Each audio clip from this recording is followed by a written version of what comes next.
Pour réaliser cette pâte, c'est très facile. Il va nous falloir 230 g de farine. Là, j'ai environ 3 g de levure sèche boulangère. Il va nous falloir 130 g d'eau. J'ai mis dedans du gros sel parce que j'avais que ça. Et au niveau du sel, vous mettez une demi-cuillère à café, pas trop les amis, d'accord?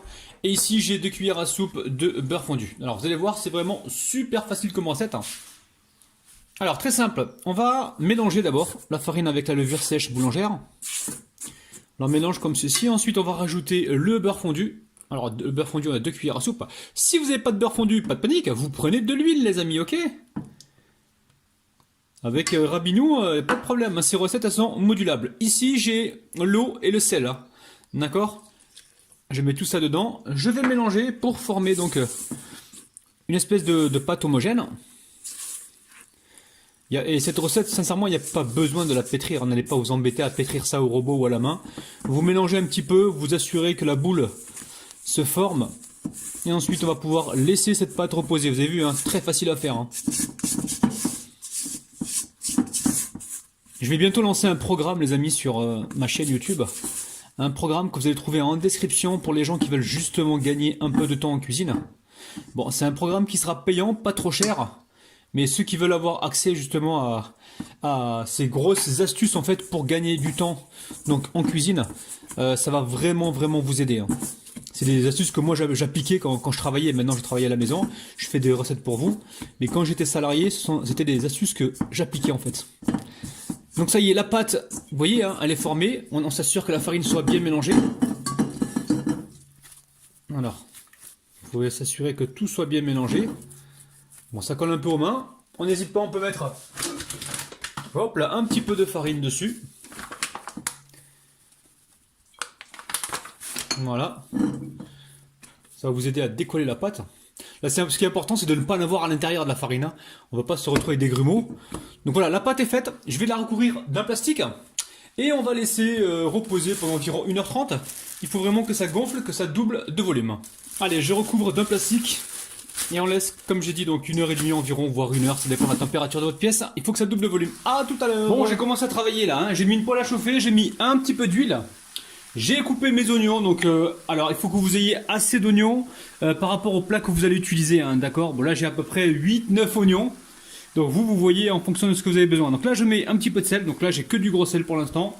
J'ai pas été faire les courses. Sel fin, on verra après. Ici, j'ai du poivre. Et je vais cuire ça tranquillement. Il faut le temps qu'il faut, ça peut prendre 20 minutes. Voilà, je vais faire retomber tout ça. Donc cuire mes oignons tranquillement.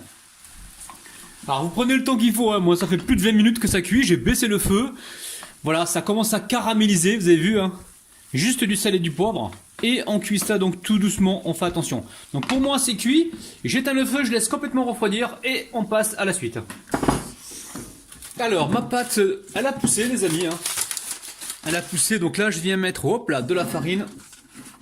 J'en mets aussi sur le plan de travail. Alors je viens la dégazer. Alors au niveau de la levure, vous pouvez mettre jusqu'à 5 grammes si vous voulez. Moi j'ai pas voulu en mettre trop, je me suis dit j'ai pas envie que ça ait un goût de levure. Donc là j'en ai mis juste, voilà, juste un petit peu. Donc vous avez des quantités en bas de la vidéo, vous inquiétez pas. Donc là, je récupère ma pâte comme ceci. Hop, voilà, j'ai rabattu donc les extrémités et maintenant je vais l'étaler. Alors, on va l'étaler plus grand que ce moule-là, de façon à récupérer les bordures. Vous allez comprendre. Donc là, hop là, je remets un peu de farine et j'étale ma pâte pour l'instant. Donc on n'hésite pas, on en met dessous la pâte à pain.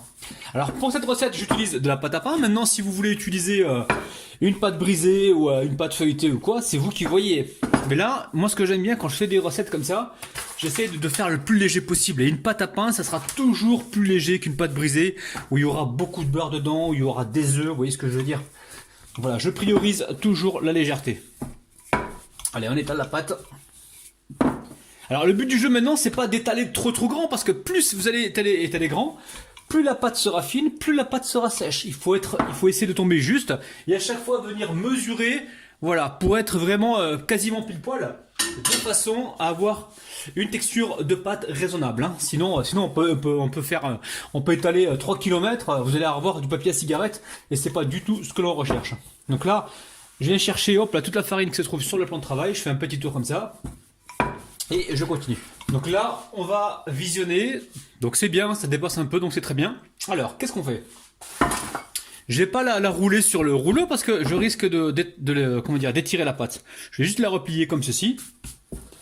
Allez, je m'assure de lui retirer un peu de farine. Hop là, je dépose mon plat dessus. Hein. Hop. Alors, je récupère ma pâte, la pointe ici, là, vers le centre et je déplie. Vous voyez, il n'y a rien de plus facile. Hein. Alors, on étire un peu la pâte comme ceci. On essaie d'être régulier, hein, c'est important pour avoir des bordures équilibrées. Alors, hop là, vous avez remarqué à la famille, j'utilise pas trop de termes techniques culinaires parce que j'ai envie que tout le monde comprend. Si je commence à utiliser des termes culinaires assez techniques et que je fais ma recette, je suis sûr qu'il y en a la moitié qui vont pas comprendre. Donc j'utilise toujours des termes, des mots que tout le monde comprend parce qu'il faut pas oublier que sur YouTube, on est visionné par plusieurs pays. Et si vous utilisez trop de termes techniques comme ça, il y a beaucoup de gens qui ne vont pas comprendre. Donc c'est pour ça que je reste un maximum dans la simplicité. Alors je vous dis ça, pourquoi? Parce que j'ai eu une remarque une fois où il y avait un abonné qui m'a dit ouais, mais quand tu étales la pâte, il faut dire j'abaisse la pâte. Ouais, mais si je dis j'abaisse la pâte, il y a beaucoup de gens qui vont pas comprendre ce que ça veut dire j'abaisse la pâte. Donc pour parler à monsieur et madame tout le monde, j'essaie donc de rester le plus simple possible. Donc vous avez vu ce que j'ai fait, j'ai rabattu les côtés donc vers l'intérieur en fait pour créer mes bordures. Alors une fois que c'est fait, alors on va pas pré-cuire la pâte parce qu'il y en a qui vont me poser la question. Des fois je la pré-cuis, tout dépend de ce que j'ai à faire. Quand c'est une quiche qui va aller au four pendant environ 30 minutes, il n'y a pas besoin de pré-cuire la pâte. Hein. Ce qu'il faut faire, enfin ce qui est important, c'est quand même de trouer cette pâte avec une fourchette de façon à lui éviter de gondoler. Là on la pique un petit peu, on va piquer également un petit peu les bordures. Et on va s'attaquer donc à la garniture. Donc les oignons, eux, sont cuits. Maintenant, ce qu'on va faire, c'est l'appareil à quiche. Très simple. Alors, très simple. Ici, j'ai 5 œufs. Je vais venir les battre à la fourchette. Vous allez voir, hein, pour l'appareil à quiche, il n'y a rien de plus simple. Ensuite, ici, j'ai du lait. Le lait, j'ai 500 ml. Ok ?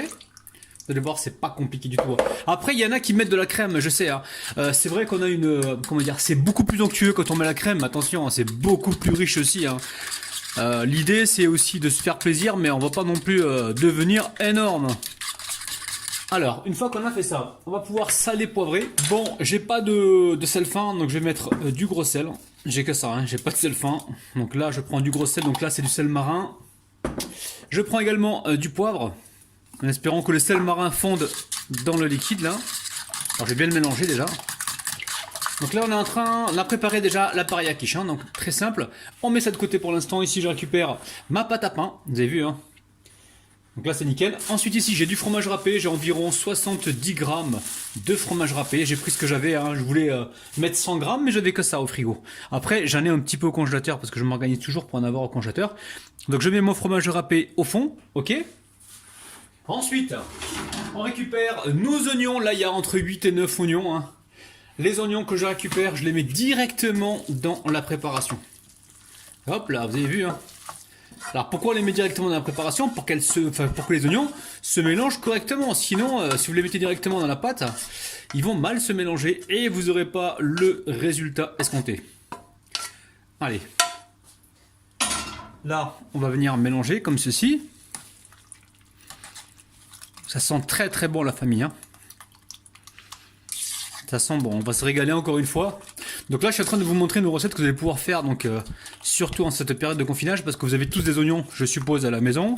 Vous avez de la farine, peut-être du fromage râpé. Vous allez pouvoir réaliser cette recette sans aucun problème. Allez, ici je récupère une plaque. Une plaque, je vais déposer donc ma... Hop là, par-dessus. Ok ? Est-ce qu'on est bien là? Là on est bien. Et là je vais venir verser donc toute ma préparation à l'intérieur. Alors vous venez comme ça répartir donc vos oignons un peu partout. Pour vraiment qu'il y en ait partout. Attention de ne pas mettre trop de liquide sur le côté. Hein. Sinon on risque de déborder tout ça. Alors, ici j'ai de la vache qui rit. Hein. Vous n'êtes pas obligé d'en mettre. Moi j'en avais un petit peu au frigo. Et j'aime bien utiliser la vache qui rit. Je trouve que ça va très très bien dans la quiche. On va pas trop en mettre. Allez, On va continuer. Donc là, j'ai mis le four à préchauffer donc à 170 degrés. Il va falloir baisser le four, hein, vous allez voir. Hein. La quiche va cuire, va commencer à colorer. Vous baissez même à 160. Vous surveillez, vous restez bien devant votre four. Alors, j'ai encore ici un peu de fromage. Alors, on fait rentrer comme ça le fromage, hein, pour ne pas qu'il crame. Et là, j'amène ça directement au four. Alors, ça va cuire combien de temps? Je pense que ça va cuire... ça risque de cuire peut-être 40 minutes, hein, les amis. Il faudra vraiment surveiller. Alors, après, tout dépend des fours. Donc là, vous voyez, j'ai un peu de liquide sur le côté. Je le ramène ici au milieu parce que sur le côté, il risque de déborder pendant la cuisson. Alors, vous me demandez souvent comment je fais pour la cuisson, à quelle position je la mets. Je la mets tout le temps à chaleur tournante, la famille, hein, d'accord? Allez, on essaie d'avoir quelque chose de bien équilibré. Le fromage est bien rentré. Allez, je vous dis donc à tout à l'heure, direction le four. Alors, ma quiche, elle a cuit au bout de 50 minutes. Hein. Donc attention, baissez bien le feu pour ne pas que ça crame. Quand vous voyez que, voilà, il y a une bonne tenue comme ça, c'est que c'est cuit. Ok? Donc là, pour l'instant, on va laisser tiédir. Et ensuite, on va pouvoir le démouler tranquillement. Allez, on va pouvoir passer donc au démoulage. Alors, on va s'assurer que tout se décolle comme il faut. Ça a l'air d'aller plutôt bien. Alors, pour le démoulage, je crois que je vais utiliser la tactique du tic-tac. Ah, c'est quoi la tactique du tic-tac? Ah ben, tout simplement, je vais débrouiller, quoi. Là, voilà, je soulève comme ça, hop là, et je viens faire glisser. Alors, en même temps, je vais essayer de vous montrer le dessous. Regardez-moi ça, c'est parfaitement cuit, il n'y a aucun problème, la famille. Hein. Il n'y a aucun vice caché, ne vous inquiétez pas. Avec Rabinou, tout est clair. Donc là, il ne manque plus qu'à couper cette tarte.